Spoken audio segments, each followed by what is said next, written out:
Hello everybody, welcome back to our channel. What do we have here today? Oh, sorry about that. I wanted to do a quick review on this BMW 2 Series. It's a 228i Gran Coupe.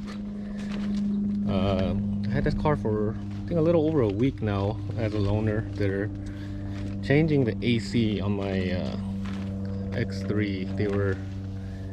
The car was making funny noises from the AC, and they decided to change the whole AC out, and it's covered under my extended warranty. So yeah, I had this car for a little over a week, and I'm gonna start with my dislikes because there really isn't many, surprisingly. Yeah, I like this car a lot actually, but here's the first dislike. The trunk has automatic open, but it does not have automatic close. That's a really big dislike. And secondly, this is my load of parts that I ship out daily. Not a big load today, but it does fill up the trunk. So the trunk is not that big. And you're gonna notice any of the newer BMWs that have the mild hybrid system kind of has a trunk that doesn't go inside anymore. It's kind of raised. That's how our 5 Series is too, all my sisters.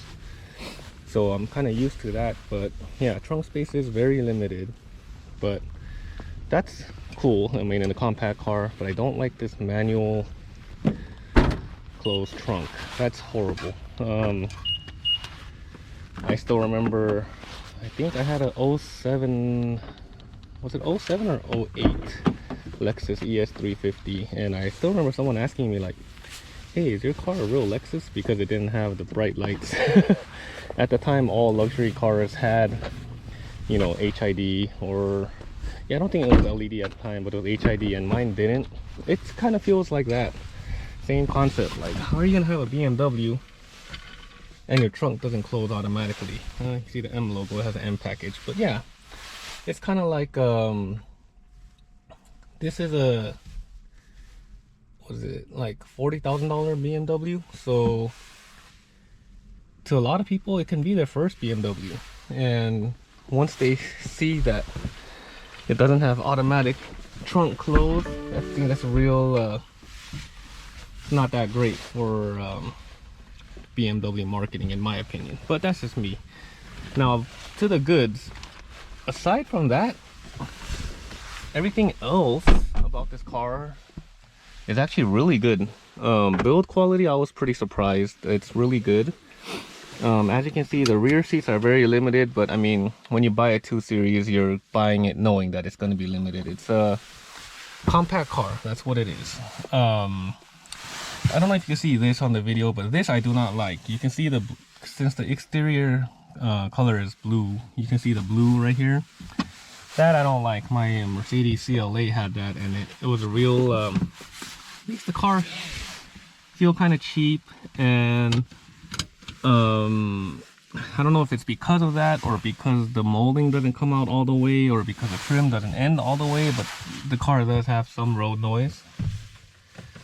But again, I mean, you know, it's not a, what's the proper term, it's not a, you know, high-end BMW per se, so I guess you can expect that. Now, like I said, I don't have too many negatives about this vehicle, because so far it's a great vehicle, especially for the $40,000 range. I can't think of too many cars that are as good as this performance wise. Yeah, what really is out there in that price range that can compete with this awesome BMW? Let's see, I have my CarPlay activating right now. Let's see, what else is there? Yeah, like I said, build quality, steering wheel is, I guess it's because it has the M package. It's very similar to what was in my 6 Series, which I like. It doesn't have heated seats or heated steering wheel, but again, yeah, that's expected in the price range that you're paying for this vehicle. Like I said, everything is very top notch and very better than expected for the price, except for that trunk. Now, how does a car drive? I will tell you right now. If you're a car lover like me, and if you have and like European cars, as soon as you hop in the car and you start driving, you'll know right away that this car is a front wheel drive car. It is not a rear wheel drive. You can tell by the way it drives like right away. However, it has characteristics of the higher end rear wheel drive Beamers, if that makes sense. Other vehicles that I've driven that are front wheel drive, like, I didn't really like too much, but this one, again, I don't know if they tuned the car differently. I actually like it a lot. And I'm not trying to say anything bad about lower end brands or different brands that are not BMWs or Mercedes or, you know, these high-end German cars, but when I first hopped in the car about a week ago and I was driving it, my very first impression of this car was it felt like the older Honda Accords or Acura Integras on steroids. And that's not a bad thing, because yeah, I used to love my Integra, and it's that's the kind of characteristics that it has. I mean, aside from the fact that it's a front wheel drive, it has high revving RPMs. It's not as jerky as the Japanese cars that I mentioned right now, but that's pretty much the best way I can put it. It feels like a souped up Acura older Integra or Accord that yeah, souped up or on steroids, or however you want to describe it, but that's what this car feels like. Suspension is a little bouncy compared to other BMWs, but again, like I said, it's the 2 Series, you know, $40,000 car. You can't compare it to the 5 Series or 7 Series, or, you know, it's like comparing apples and oranges. It's not the same thing. So, but at the same time, car handles really well. It doesn't have any, I haven't had any like skips like you get with even with brand new Japanese cars.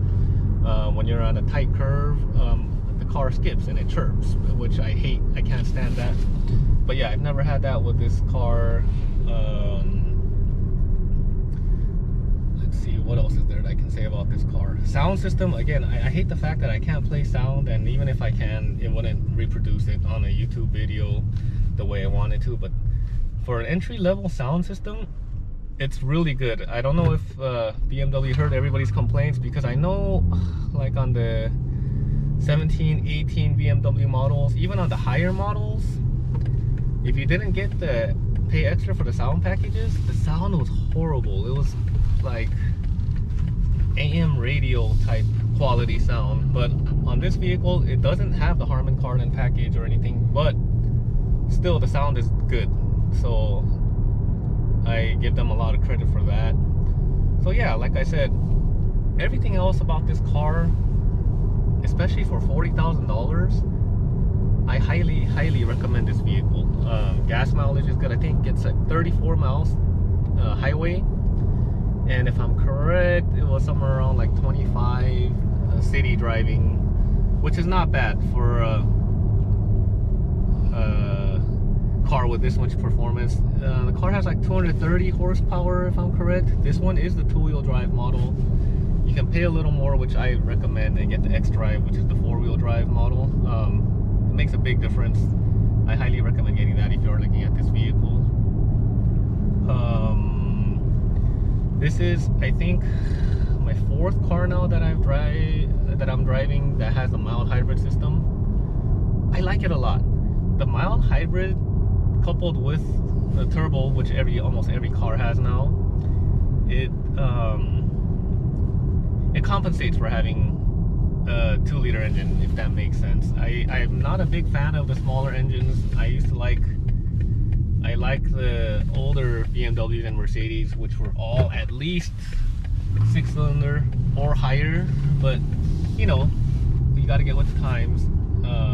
Everyone's trying to be more efficient now, trying to be more green, and that I understand. But yeah, this mild hybrid, and it's not just a BMW thing, just to clarify. The first time I actually drove a mild hybrid vehicle, it was in a Mercedes, and I was super impressed. The car had no lag, the car had get up and go like no other, and it wasn't even a higher end model.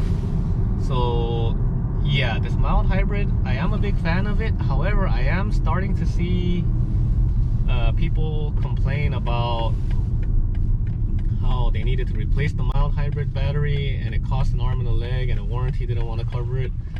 That, I think it's if I'm correct, it's manufacturer specific and brand specific. I think every brand has their rules when it comes to that. So I can't tell you like which brands cover up to how many miles or whatnot, but I have already seen horror stories. I forgot which vehicle it was, but on a particular vehicle, I remember it was like 5 figures that they had to pay to get the mild hybrid battery replaced, and the car was still fairly new. So if you are looking to get a vehicle that has the mild hybrid system, I highly recommend it, but I would recommend looking into how much of it is covered, if and when, and you know, the length, everything. But yeah, other than that, I gotta say, and I've been saying this with a lot of the newer BMW vehicles. About a month or two ago, I had the X1 as a loaner, and I didn't do a video on that because, to be fair, I don't want to do a video on a car that I only drove for a few hours or even one day, because how much does that tell you about a car? It doesn't really tell you much after driving a car for one day. But like in this case, I had this for a week, so, and I drove it quite a bit, so I can tell you a lot about this vehicle. But yeah, but back to the whole X1 thing. Even the X1, I've driven the previous generation X1s and I hated it. It accelerated funny, it felt like you weren't attached to the road, like I hated it. But the new model, I was so impressed with it, I was like, you know what, maybe for my next daily, instead of my X3, I might even consider getting an X1. That's how much I liked it. But that's how I feel about this 2 Series also. It is very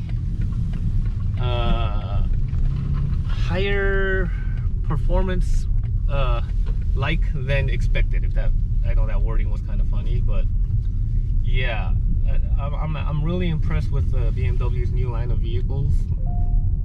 And again, to be fair, I'm not affiliated with BMW in any way, so don't get me wrong.